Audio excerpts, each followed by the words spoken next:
Hello, welcome to the cliff. It's a beautiful day. I just got here a little bit ago. It's maybe like 11:30 and I was like looking for my camera and I realized I had it all set to go at the door and I must have not grabbed it. So this is my phone that I'm on, and I do have an action camera with one battery for the day. So I'm gonna have to try and make do with my camera and this camera with limited batteries and not great audio. So I apologize, but let's just get into it. I want to finish getting the windows in, those two at least that I started to get in, and continue with the insulation, outsulation. One thing I realized last time is that my gap on the bottom is not enough. I have a lot of space at the top, so I want to obviously I'm taking the window out anyway. I'm gonna shim up the bottom more to create a more even gap because I don't think I can get the spray foam in down there. Luckily, I had this vintage, I got it at a thrift store, this little tripod. It was I use it sometimes, but it's really cool looking. And that's the only tripod I can use for today with that camera. Look at how cute it is. Dry fit is good, so I'll silicone now.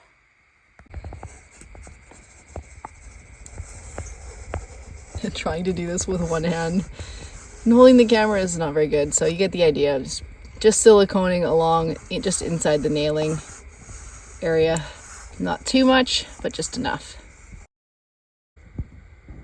Okay, I actually had to take it out. The plywood was too thick, so I have one black, back to black, and then a black and a yellow and a blue. I didn't have any room at the top then, so I had to try to meet in the middle. Try again. So I only put the silicone on in a U shape, so nothing is on the bottom. I've kind of followed Matt Reisinger on YouTube, and I've watched a lot of videos where he showcases custom home builders, and it seems to be the most common thing is to not silicone the bottom and not tape the bottom, so that water, if and when it does get in, it has an escape route. So that is kind of the thing I'm following. Level plumb as best as I can do it. Nail it in.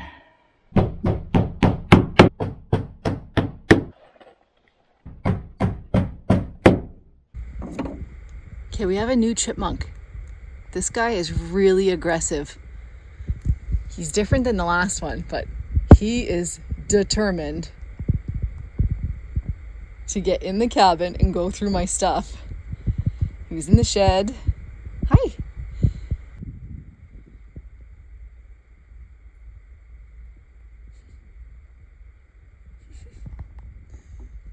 Wow. So for the bottom, it's every other nail hole, and I don't think I have the right shims, but it's still some sort of U-shaped plastic shim.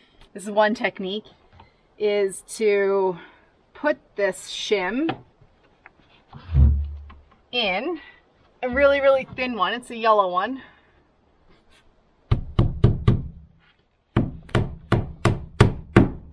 So that when water gets in, it can come down and it has a little space to come out.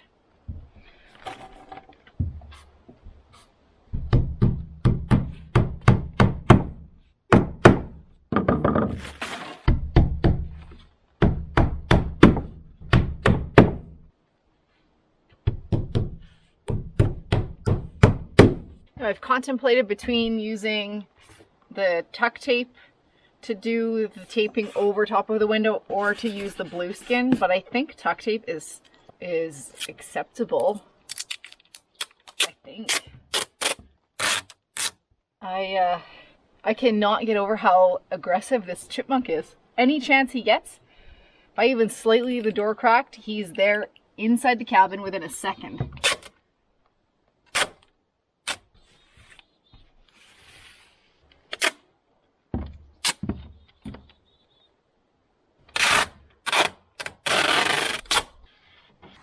So I tuck taped over top of here, trimmed this, and I'm gonna tape that now down over there.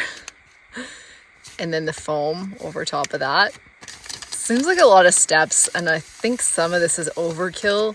I feel like when you're learning something, it's hard to know like exactly how to zig and zag. So I think it's like when you're learning, you push it, you do kind of too much, and then you realize what you don't need to do, I guess, like what you can get away with.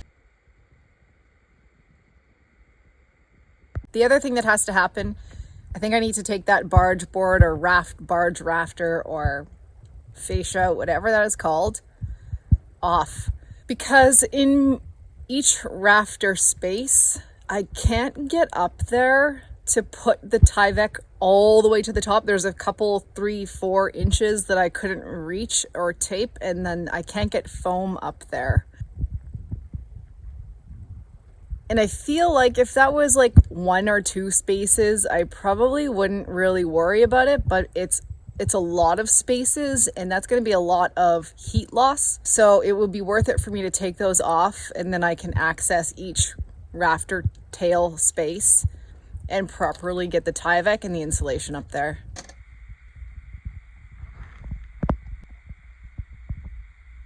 Don't bite my finger. Here you go, man. There.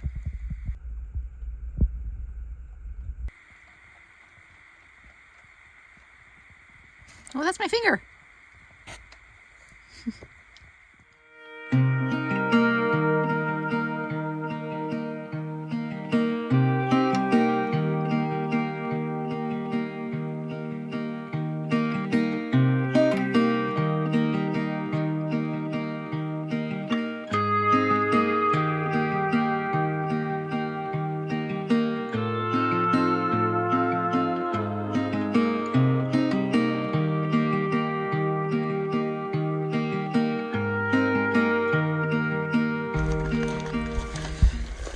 There is a piece right here of wood that I never really noticed until I put the window in last time.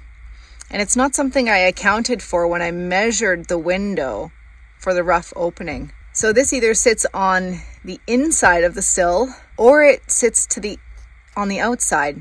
And because I didn't accommodate for that in the rough opening, I don't have enough space to add my shims and then put this bottom on the sill because it's an extra 1/2 inch. I don't know what that's for. I'll just have to make do.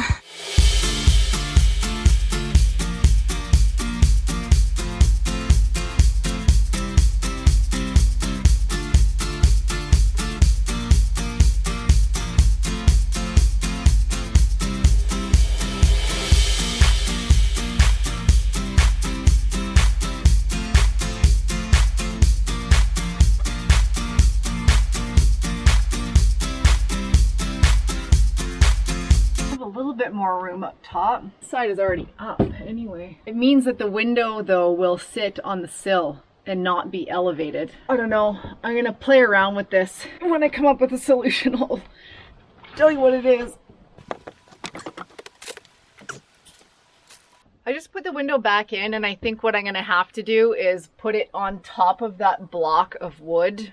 Doing this by yourself is a little bit tricky. So I'm just gonna get it up on the sill and then go from the inside and put some shims underneath and get it level that way.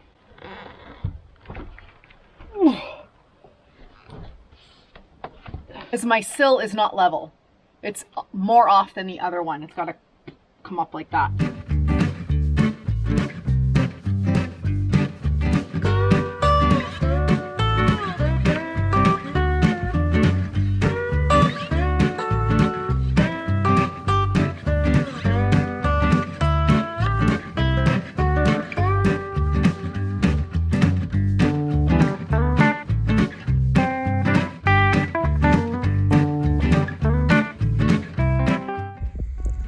Tested the window. I can't do it right now because I have that block of wood there, but it does open and close just fine.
see me opening the door and they're like crawling up, trying to get up to the handle. They're like, watch me, I swear to God. Anyway. Okay, all these windows are in.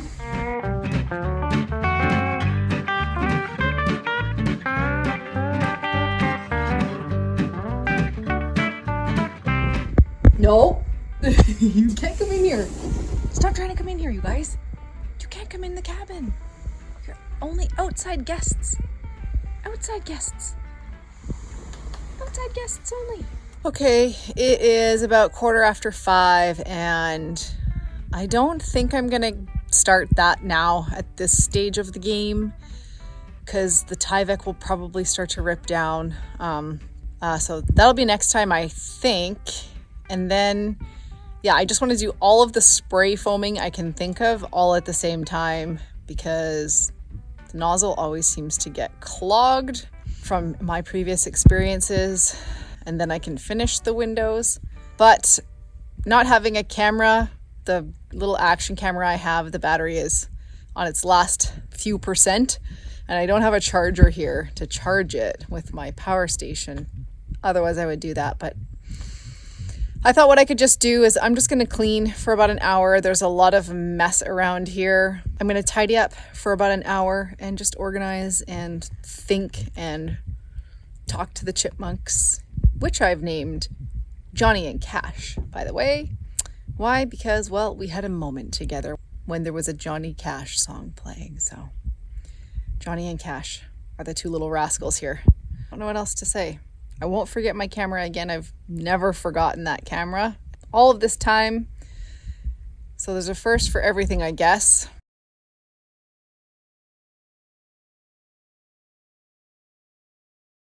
On top of not bringing the correct camera today, just making sure it's not in here.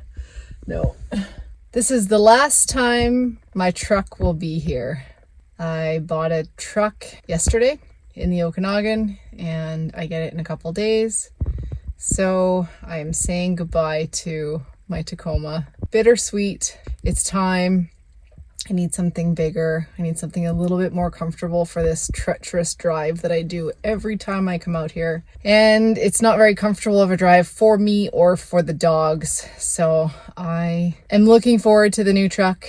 It'll be a bit of an adjustment. Last time my little Tacoma had to bring me out here was today. I will miss her.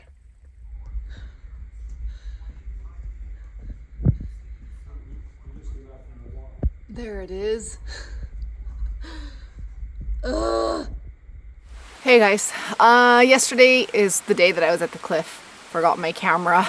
It really threw me off and I was like, I don't even think I'm gonna post a video because I just don't think that it's good enough and I don't think I have enough good footage. The audio's terrible and all that sort of stuff, but I just thought, I don't know, maybe I'll try and add something to the video to make it better. So I have a couple of hours today to throw something in and I thought I would work on this. A couple people suggested from the last video that I could possibly cut the fascia in the middle, spread it out to the end so that it reaches the ends, and then put a decorative element in the center. And I had not thought of that, and that's a perfect solution to the problem, which will allow me to keep using that. So that's what I'm gonna do. Well, I don't have the decorative element sorted out yet. I grabbed a couple of things quickly on my way down here to try to see what might work, but let's just get it done and then I can work on that part afterwards.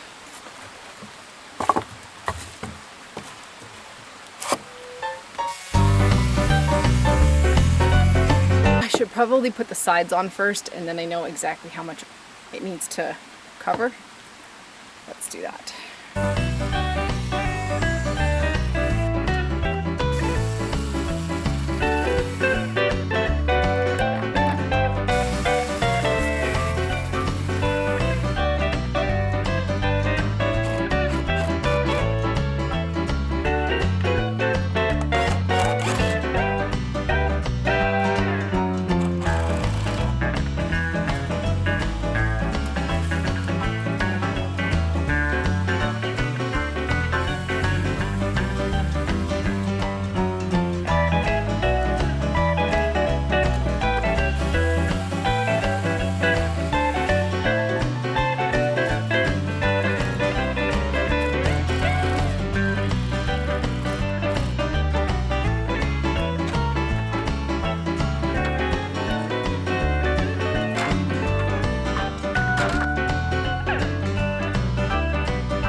just grabbed this from up at the house. It's like a copper top to a deck post, but it seems to be a spare. It's been laying around for years. So I think it's too small.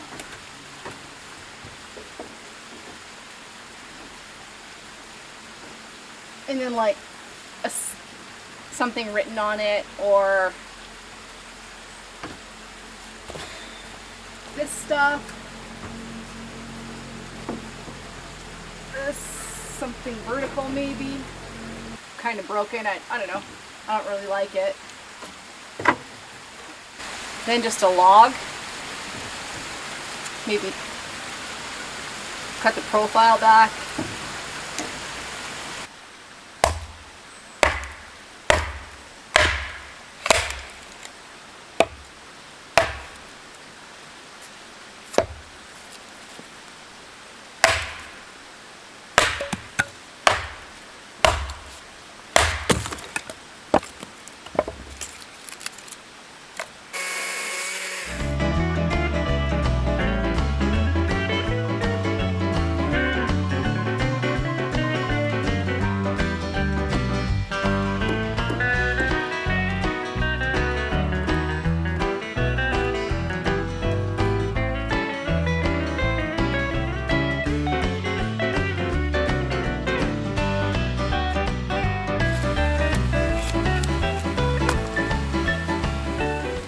This isn't obviously the prettiest piece of wood, but just an idea.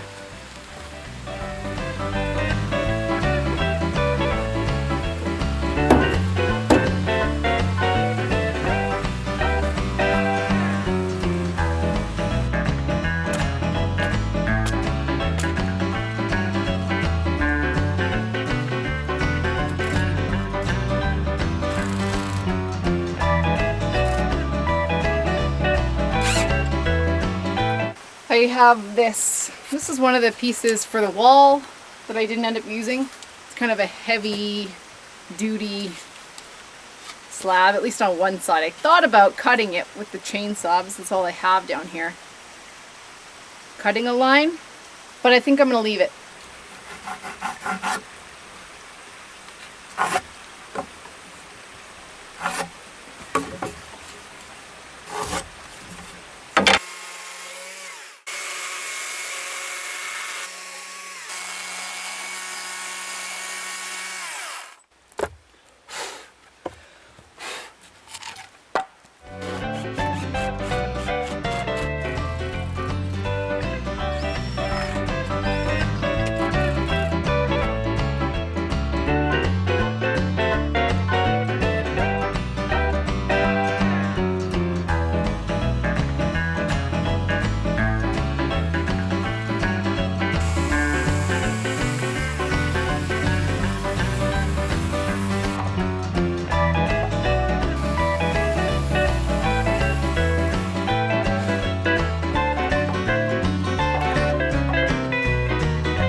That concludes the shed.